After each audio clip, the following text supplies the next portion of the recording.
മൂന്നാഴ്ചയിൽ അധികം പിന്നിട്ട പശ്ചിമേഷ്യൻ യുദ്ധം പുതിയ വഴിത്തിരിവുകളിൽ എത്തി നിൽക്കുമ്പോൾ യുദ്ധം ആരംഭിക്കാനുണ്ടായ സാഹചര്യത്തെക്കുറിച്ചുള്ള ഒരു പുതിയ റിപ്പോർട്ടാണ് ഇപ്പോൾ ചർച്ചാ വിഷയം.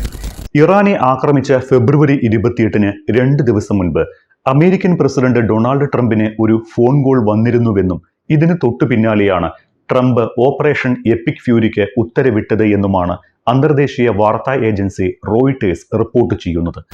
ആ ഫോൺ കോൾ ബെഞ്ചമിൻ നെതന്യാഹുവിൻ്റെതായിരുന്നു. ഫോൺ കോൾ ട്രംപിനെ എത്രത്തോളം സ്വാധീനിച്ചു എന്ന് വ്യക്തമല്ല എങ്കിലും ഇതിനുശേഷമാണ് ഓപ്പറേഷൻ എപ്പിക് ഫ്യൂരി എന്ന പേരിൽ യുദ്ധം ആരംഭിച്ചത് എന്ന് വ്യക്തമാണ്. യുദ്ധം ആരംഭിച്ച് 1 മാസം തികയാൻ 4 ദിവസം മാത്രം ശേഷിക്കെ ഇപ്പോൾ യുദ്ധം താൽക്കാലികമായി നിർത്തിവെച്ചിരിക്കുന്നുവെന്ന പുതിയ സംഭവ വികാസത്തിനൊപ്പം അപ്രതീക്ഷിതമായി പെട്ടെന്നൊരു ദിവസം ട്രംപ് യുദ്ധത്തിലേക്ക് എത്തിയത് എങ്ങനെയെന്ന സംശയത്തിനുള്ള ഉത്തരമാണ് റോയിട്ടേഴ്സിന്റെ ഈ വാർത്ത. അതോടൊപ്പം യുദ്ധം ട്രംപിന് വേണ്ടിയോ അമേരിക്കയ്ക്ക് വേണ്ടിയോ അല്ല, നെതന്യാഹുവിന് വേണ്ടിയാണ് എന്ന വാദങ്ങൾക്കും ആരോപണങ്ങൾക്കും ബലം പകരുന്നതുകൂടിയാണ് ഇത്. അതായത് ചർച്ചകൾക്ക് വേണ്ടി കാത്തിരുന്ന ട്രംപിനെ നിർബന്ധിച്ച് പെട്ടെന്നുള്ള യുദ്ധത്തിലേക്ക് എത്തിച്ചത് നെതന്യാഹുവാണ് എന്ന ആരോപണം ഇതോടെ ശക്തിപ്പെടുകയാണ്. ഫെബ്രുവരി 28-നാണ് ഇറാനിൽ അമേരിക്കയും ഇസ്രായേലും സംയുക്തമായി ആക്രമണം ആരംഭിച്ചത്. അതിനു 48 മണിക്കൂർ മുൻപാണ് ഇസ്രായേൽ പ്രധാനമന്ത്രി ബെഞ്ചമിൻ നെതന്യാഹു ഡൊണാൾഡ് ട്രംപിനെ ഫോണിൽ വിളിക്കുന്നത്. ഇറാൻ സൈനിക നടപടിക്ക് തത്വത്തിൽ അംഗീകാരം നൽകി കാത്തിരിക്കുകയായിരുന്ന ട്രംപിന് അതൊരു ഇന്ധനമാകുകയും ചെയ്തു. ടെലിഫോൺ സംഭാഷണത്തിൽ നെതന്യാഹു ഉന്നയിച്ച പ്രധാന വിഷയം യുദ്ധം അടിയന്തരമായി ആരംഭിക്കേണ്ടതിന്റെ ആവശ്യകത കൂടിയായിരുന്നു. ആണവ പദ്ധതികളെക്കുറിച്ചുള്ള ചർച്ചകൾ പുരോഗമിക്കുമ്പോഴും ഏത് നിമിഷവും ഒരു യുദ്ധം ഇറാനും പ്രതീക്ഷിച്ചിരുന്നു. അതുകൊണ്ട് തന്നെ അതുമായി ബന്ധപ്പെട്ട ചർച്ചകൾ ഇറാന്റെ ഉന്നത തലത്തിൽ നടന്നു വരുന്നുമുണ്ടായിരുന്നു. ഇതുമായി ബന്ധപ്പെട്ട ഒരു നിർണായക ഉന്നതതല യോഗം പരമോന്നത നേതാവ് ആയത്തുള്ള അലി ഖമനയുടെ നേതൃത്വത്തിൽ ചേരുന്നു എന്ന വിവരം രഹസ്യ ഇന്റലിജൻസ് വഴി ലഭിച്ചപ്പോഴാണ് ഇറാനെ ആക്രമിക്കേണ്ടതിന്റെ തക്ക സമയം ഇതാണ് എന്ന് പറഞ്ഞ് നെതന്യാഹു ട്രംപിനെ ഫോണിൽ വിളിച്ചത്. പ്രതികാരം ചെയ്യാനും ഖമനയെ വധിക്കാനും ഇതിലും നല്ല അവസരം ലഭിക്കില്ല എന്നായിരുന്നു നെതന്യാഹു ട്രംപിനോട് പറഞ്ഞത്. എന്താണ് ട്രംപ് ഇറാനുമായി പ്രതികാരം ചെയ്യാനുള്ള പ്രധാന കാരണം? 2024-ൽ ഡൊണാൾഡ് ട്രംപ് അമേരിക്കയിൽ പ്രസിഡന്റ് സ്ഥാനാർത്ഥിയായി മത്സരിക്കുമ്പോൾ 2 തവണ ഇറാൻ ട്രംപിനെ കൊലപ്പെടുത്താൻ ശ്രമിച്ചിരുന്നതായി റിപ്പോർട്ടുകളുണ്ട്. ഇതിന് പ്രതികാരം ചെയ്യണമെന്ന് ട്രംപിനെ പ്രേരിപ്പിക്കുകയായിരുന്നു നെതന്യാഹു. പക്ഷേ നെതന്യാഹുവിന്റെ ഈ വാദങ്ങളൊക്കെ ട്രംപിനെ എത്രത്തോളം സ്വാധീനിച്ചിട്ടുണ്ട് എന്ന് വ്യക്തമല്ല. എന്നിരുന്നാലും പരമോന്നത നേതാവായ ആയത്തുള്ള അലി ഖമനയെ വധിക്കാനുള്ള അവസാന അവസരമെന്ന ഇന്റലിജൻസ് വിവരവും നെതന്യാഹുവിന്റെ സമ്മർദ്ദവും കൂടിയായപ്പോൾ ട്രംപ് ആക്രമണത്തിന് സമ്മതം മൂളി. അങ്ങനെയാണ് ഫെബ്രുവരി 28-ന് ഓപ്പറേഷൻ എപ്പിക് ഫ്യൂരി ആരംഭിക്കാൻ ട്രംപ് ഉത്തരവിട്ടത്. ആയത്തുള്ള അലി ഖമനയെയും ഉന്നത നേതാക്കളായ സഹായികളും ഉടൻ ടെഹ്റാനിൽ യോഗം ചേരുമെന്ന് നേരത്തെ ഇന്റലിജൻസ് റിപ്പോർട്ടുണ്ടായിരുന്നു. ഖമനയുടെ വസതിയിൽ ചേരുന്ന ഈ യോഗത്തിലേക്ക് ആക്രമണം നടത്താനായിരുന്നു ആദ്യമേ നിശ്ചയം. ഫെബ്രുവരി 28-ന് രാവിലെ യോഗം ചേരുമെന്ന് തലേന്നാണ് അറിയിപ്പ് ലഭിച്ചത്. ഇതോടെ ആക്രമണം വേഗത്തിലാക്കി. 28-ന് ശനിയാഴ്ച രാവിലെ 10:30-ഓടെ ആദ്യ ബോംബുകൾ ലക്ഷ്യസ്ഥാനത്ത് പതിച്ചു. അന്ന് വൈകുന്നേരം തന്നെ ആയത്തുള്ള അലി ഖമനെ കൊല്ലപ്പെട്ടതായി ട്രംപ് ഔദ്യോഗികമായി പ്രഖ്യാപിക്കുകയും ചെയ്തിരുന്നു. ഇറാനുമായി ആണവ ചർച്ചകൾ നടക്കുമ്പോഴായിരുന്നു ഈ ഫോൺ കോളും. ഈ സമയം തന്നെ ഇറാനെതിരെ സൈനിക നടപടിക്ക് ട്രംപ് തത്വത്തിൽ അംഗീകാരം നൽകിയിരുന്നു. പക്ഷേ സൈനിക നടപടി ആരംഭിക്കേണ്ട സമയം, സന്ദർഭം ഇതേക്കുറിച്ചൊന്നും ട്രംപ് തീരുമാനമെടുത്തിരുന്നില്ല. അതിനും ആഴ്ചകൾക്ക് മുന്നേ തന്നെ മേഖലയിൽ US സൈന്യം തമ്പടിക്കുകയും ചെയ്തിരുന്നു. 28-ന് ആക്രമണം ആരംഭിക്കുന്നതിന് ദിവസങ്ങൾക്ക് മുൻപ് ഒരിക്കൽ ആക്രമണത്തിന് ട്രംപ് പദ്ധതിയിട്ടുവെങ്കിലും മോശം കാലാവസ്ഥ കാരണം അത് മാറ്റിവെച്ചു. പിന്നീടാണ് നെതന്യാഹുവിന്റെ ഫോൺ കോൾ വന്നതും ഫെബ്രുവരി 28-ന് ആക്രമണം ആരംഭിച്ചതും.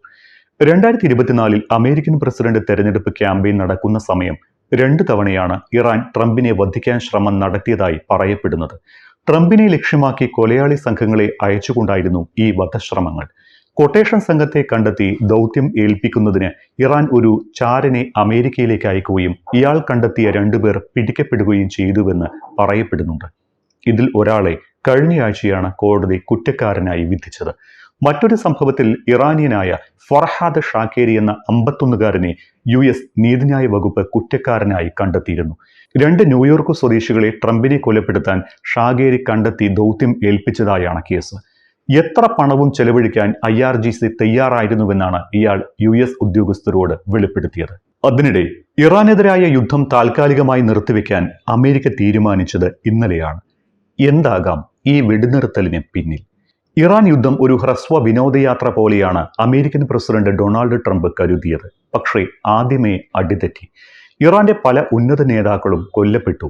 അവരുടെ നാവികസേനയുടെ ഭൂരിഭാഗവും തകർക്കപ്പെട്ടു. ബാലിസ്റ്റിക് മിസൈൽ ആയുധശേഖരം വലിയ തോതിൽ നശിപ്പിക്കപ്പെട്ടു എന്നൊക്കെയാണ് ട്രംപ് പറയുന്നത്. പക്ഷേ ഉയർത്തിക്കാട്ടാവുന്ന നേട്ടം അവിടം കൊണ്ട് അവസാനിച്ചു.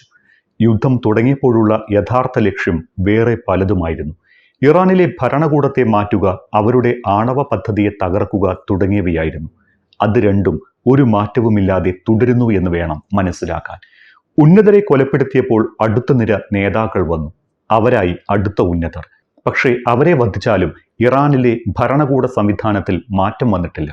രാവണന്റെ തല പോലെ ഒന്നുപോയാൽ മറ്റൊന്ന് എന്ന തരത്തിൽ പുതിയ നേതാക്കൾ ഉദിച്ചുകൊണ്ടേയിരുന്നു. അവിടെയാണ് ട്രംപിന് അടിതെറ്റിയത്. ട്രംപിന്റെ നിയന്ത്രണത്തിനപ്പുറം ഇറാൻ യുദ്ധം രൂക്ഷമായി. ഇറാൻ യുദ്ധത്തിന്റെ 4ാം ആഴ്ചയിൽ കാര്യങ്ങൾ തന്റെ കൈകളിൽ നിന്ന് വഴുതിപ്പോകുന്നതായി ട്രംപിന് മനസ്സിലായി. വലിയൊരു പ്രതിസന്ധിയെ ട്രംപ് അഭിമുഖീകരിച്ചു. ആഗോള ഊർജ്ജ വിലകൾ കുതിച്ചുയർന്നു. അമേരിക്ക സഖ്യകക്ഷികളിൽ നിന്ന് ഒറ്റപ്പെട്ടു. യുദ്ധം ഒരു ഹ്രസ്വ വിനോദയാത്ര മാത്രമായിരിക്കുമെന്ന് പറഞ്ഞ ട്രംപ് കൂടുതൽ സൈനികരെ ഇറാൻ മേഖലയിലേക്ക് വിന്യസിക്കാൻ നിർബന്ധിക്കപ്പെട്ടു. സൈനിക ഇടപെടലുകളിൽ നിന്ന് US-നെ അകറ്റി നിർത്തുമെന്ന് വാഗ്ദാനം ചെയ്ത് അധികാരമേറ്റ ട്രംപ് സ്വയം തുടക്കമിട്ട ഒരു സംഘർഷത്തെ നിയന്ത്രിക്കാനാകാത്ത നിലയിലായി. നവംബറിലെ ഇടക്കാല തെരഞ്ഞെടുപ്പിൽ കോൺഗ്രസിലെ കുറഞ്ഞ ഭൂരിപക്ഷം നിലനിർത്താൻ റിപ്പബ്ലിക്കന്മാർ പാടുപെടുന്നു എന്ന യാഥാർത്ഥ്യവും ട്രംപ് മനസ്സിലാക്കിയിട്ടുണ്ടാകും. യുദ്ധത്തിന്റെ ദൈർഘ്യം കൂടുന്നത് അമേരിക്കൻ പൊതുജനങ്ങൾക്കിടയിൽ എതിർപ്പ് വർദ്ധിപ്പിക്കുമെന്ന വിലയിരുത്തലുകളും ട്രംപ് അംഗീകരിച്ചിട്ടുണ്ടാകണം. യുദ്ധത്തിൽ വ്യക്തമായ ഒരു എക്സിറ്റ് തന്ത്രത്തിന്റെ അഭാവം ട്രംപിന്റെ പാർട്ടിയുടെ രാഷ്ട്രീയ സാധ്യതകൾക്ക് അപകടമാണ് എന്നും പലരും ചൂണ്ടിക്കാട്ടിയിരുന്നു. ഇറാൻ യുദ്ധം എന്നൊരു പെട്ടി ട്രംപ് സ്വയം നിർമ്മിച്ചതാണ് എന്നും അതിൽ നിന്ന് എങ്ങനെ രക്ഷപ്പെടണമെന്ന് അദ്ദേഹത്തിന് മനസ്സിലാകുന്നില്ല എന്നും മുൻ മധ്യേഷ്യൻ ചർച്ചകളിൽ പങ്കാളിയായിട്ടുള്ള ആരോൺ ഡേവിഡ് മില്ലർ അഭിപ്രായപ്പെട്ടത് ശ്രദ്ധേയമാണ്. ഒപ്പമുള്ളവരെ ഇകഴ്ത്തിക്കാട്ടുന്ന ശീലമുള്ള ട്രംപിന് ആ അക്കൗണ്ടിലും അടിതെറ്റി. ഹോർമുസ് കടലിടുക്ക് സുരക്ഷിതമാക്കാൻ സഹായിക്കാൻ വിസമ്മതിച്ച മറ്റ് നാറ്റോ രാജ്യങ്ങളെ ഭീരുക്കൾ എന്ന് വിശേഷിപ്പിച്ച ട്രംപ് തന്റെ പദ്ധതി പ്രകാരം യുദ്ധം പുരോഗമിക്കുകയാണ് എന്ന് വാദിച്ചിരുന്നു. എന്നാൽ യുദ്ധം സൈനികമായി വിജയിച്ചു എന്ന പ്രഖ്യാപനത്തിന് പിന്നാലെ ഇറാൻ മിസൈൽ ആക്രമണങ്ങൾ നടത്തി ഗൾഫ് എണ്ണ വാതക വിതരണം തടസ്സപ്പെടുത്തി. കഴിഞ്ഞയാഴ്ച തന്നെ ട്രംപിന്റെ നയതന്ത്രപരമായ, സൈനികമായ, രാഷ്ട്രീയമായ പരിമിതികൾ വ്യക്തമായി. ഹോർമുസ് കടലിടുക്ക് സുരക്ഷിതമാക്കാൻ നാവികസേനയെ വിന്യസിക്കുന്നതിൽ നാറ്റോ അംഗരാജ്യങ്ങൾ ഉൾപ്പെടെ മറ്റു രാജ്യങ്ങൾ കാണിച്ച വിമുഖത ട്രംപിനെ അമ്പരപ്പിച്ചതായി ഒരു വൈറ്റ് ഹൗസ് ഉദ്യോഗസ്ഥൻ പറഞ്ഞതായി റോയിട്ടേഴ്സ് റിപ്പോർട്ട് ചെയ്തിരുന്നു. ചില വിദേശകാര്യ വിദഗ്ധരുടെ അഭിപ്രായത്തിൽ സഖ്യകക്ഷികളുടെ നിസ്സഹകരണത്തിന് കാരണം അവരുമായി കൂടിയാലോചിച്ചിട്ടില്ലാത്ത ഒരു യുദ്ധത്തിൽ അമേരിക്ക ഏർപ്പെട്ടു എന്നതാണ്.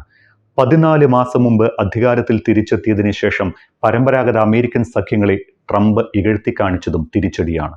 യുദ്ധത്തിൽ നിന്ന് വേഗത്തിൽ പുറത്തിറങ്ങാൻ ഒരു വഴി കണ്ടെത്താൻ ചില വൈറ്റ് ഹൗസ് സഹായികൾ ട്രംപിനെ ഉപദേശിച്ചതായി കഴിഞ്ഞ ദിവസം ഒരു റിപ്പോർട്ട് വന്നിരുന്നു. ഓപ്പറേഷൻ എപ്പിക് ഫ്യൂരിയിൽ ഏത് പാത സ്വീകരിക്കണമെന്ന് വ്യക്തമായ സൂചനയില്ലാത്ത ട്രംപ് വിഷമവൃത്തത്തിലായി എന്നും വിദഗ്ധർ പറഞ്ഞിരുന്നതാണ്.